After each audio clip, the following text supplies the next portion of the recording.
Hey guys, সবাইকে নমস্কার। আজকে চলো তোমাদের একটা নতুন জায়গায় ঘুরতে নিয়ে যাই। সকাল সকাল ঘুম থেকে উঠেই আমি ট্রেনে উঠে পড়লাম ব্যারাকপুর যাওয়ার উদ্দেশ্যে।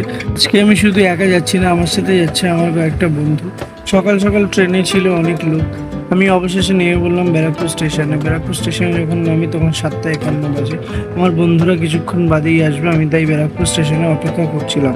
ব্যারাকপুর স্টেশনে অপেক্ষা করতে করতে হঠাৎ ওরা চলে আসলো। আমরা ব্যারাকপুর থেকে রওনা দিলাম কাটোয়া লোকাল ধরে বিষ্ণুপ্রিয়া যাওয়ার জন্য। আমার খিদা পেয়ে যাওয়ার কারণে আমি ডালমুটার জল খেয়ে নিলাম। খাওয়া শেষ করে দেখলাম একটা কাকু মোবাইলে গান শুনছে, পাশে একজন বসে। অবশেষে আমরা বিষ্ণুপ্রিয়া হল্টে নেমে পড়লাম। নেমে পড়ার সাথে সাথে পেয়ে গেছিল খিদা, তাই পেটাই পরোটা খেয়ে নিলাম। খাওয়া শেষ করে আমরা টোটো স্ট্যান্ডে চলে আসলাম গঙ্গার ঘাটে যাওয়ার জন্য। কিছুক্ষণ বাদেই চলে আসলাম গঙ্গার ঘাটে। ওখানে দেখলাম একজন দিদি সবাইকে টিপ পড়াচ্ছিল। আমরা তাড়াতাড়ি করে 10 টাকা দিয়ে টিকিট কেটে নিলাম।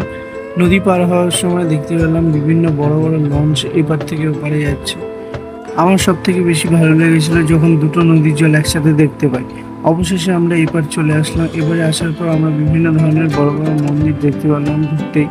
আজকের জন্য এইটুকুই। দেখা হচ্ছে নতুন ভিডিওতে। আমার ভিডিও যদি ভালো লাগে থাকে অবশ্যই সাবস্ক্রাইব করবো চ্যানেলটা। টাটা।